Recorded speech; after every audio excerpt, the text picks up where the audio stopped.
What's up everybody, it's Dommy Weep here back with another video, and today we're going to be ranking all Jin-Woo shadows from solo leveling. And obviously I'm not going to be ranking every single one because that would be impossible, but I am going to rank his most important and most seen shadows. So in season 1, Jin-Woo gained the ability to extract souls from dead bodies and turn them into slaves made of shadows.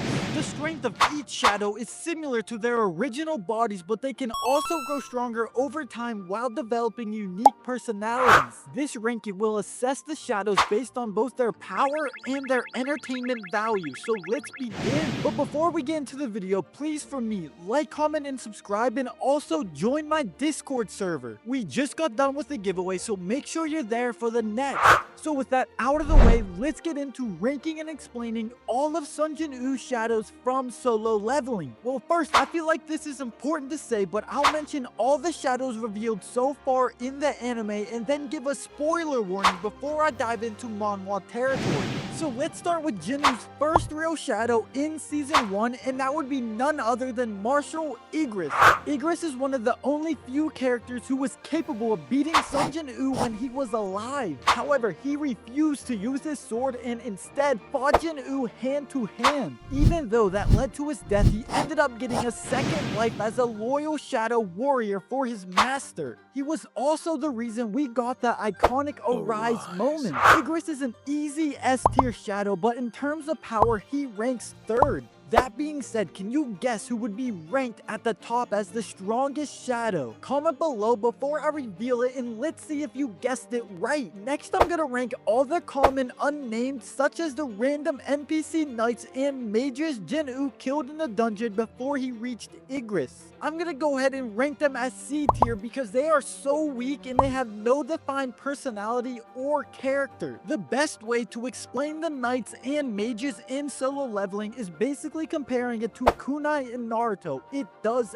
absolutely nothing. But moving on, we also got 2 new shadows within 2 episodes at the very start of this season. First was the Night Rank shadow called Tank. He is the boss bear from the Red Gate that Jinwoo got without much difficulty, honestly. Tank doesn't have much of a personality and is pretty weak, so I'm gonna put him at low B tier, along with the lowest rank as the weakest named shadow at 13.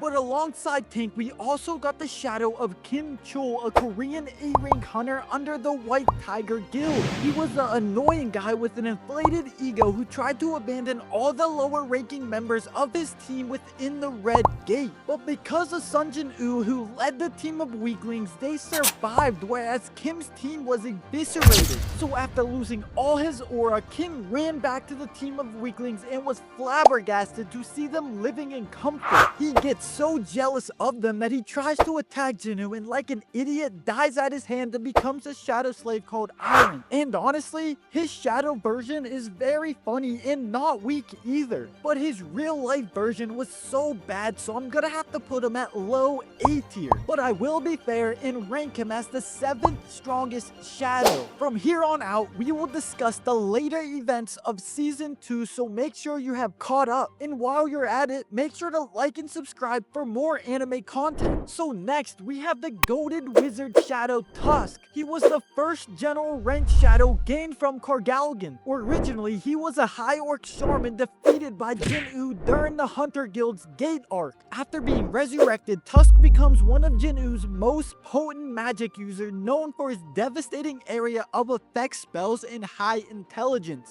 as he was not only useful and strong, but also one of the best villains with the coolest abilities. He easily belongs in the S tier and his rank would be 6th, just above Iron. Next we have Kaisel. He is the shadow of Kaisel, a wyvern that Baron used as his battle mount. Unfortunately, due to the fact that Kaisel was only good for flying and not fighting, we have to put him at the low end of A tier. Finally, in the last arc of season 2, we get 3 special shadows. Firstly, the Ant Queen. She was the boss of Jeju Island, but she was only a temporary shadow, so we could just rank her at 8th as she's the weakest shadow general and put her in C tier as she has no personality. But wait, she did do one important thing, which was give birth to the goat. She gave birth to the Ant King. He was the hidden boss of Jeju Island and one of the most powerful powerful monsters to ever appear in the entire series. He was single-handedly responsible for the deaths of over 8 of the 16 S-rank hunters who took part in the 4th Jeju Island raid, including Goto, the greatest hunter in Japan. He gave Sun Jin-woo an insane fight but died at his hands in the end. But his life didn't go to waste, as his soul was turned into the most powerful shadow in the Shadow Army, well,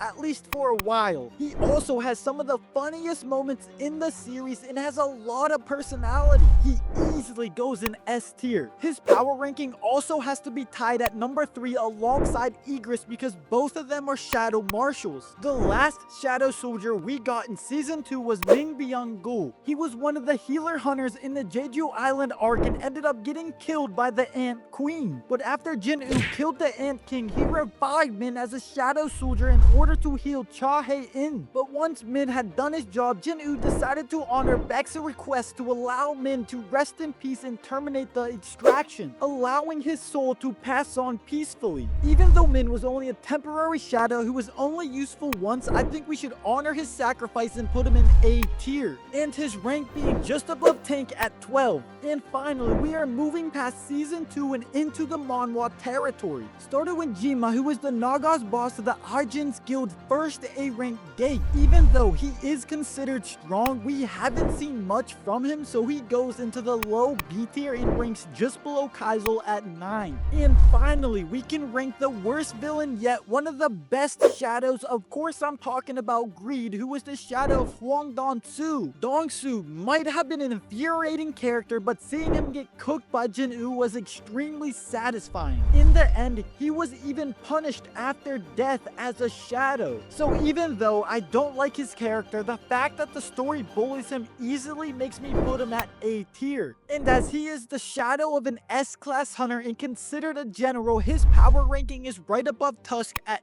5th. Then we have the Giant Nos 1 to 28. They are a group of shadows extracted from the giants killed during the raid on the Tokyo S rank gate. I'm going to be putting them at B tier and their rank will be 11th. And finally, we have the strongest shadow owned by Jin-woo, Rebellion. He was obtained as the strongest shadow in existence from Ashbourne's prehistoric army. He stayed true to his name and became the top shadow in Jin-woo's army, becoming the Grand Marshal. And I'm going to be putting him in S tier clearly. Wait though, when I told you to guess who was going to be the strongest shadow, did you guess Bellion? Well, if you did, congrats at being wrong, as Bellion is only the second strongest shadow, because the actual strongest shadow is Jin-woo himself. After dying at the hands of 3 whole monarchs, Jin-woo awakened the Ashborn within him and used the rise on himself to become a shadow and unlock all his powers,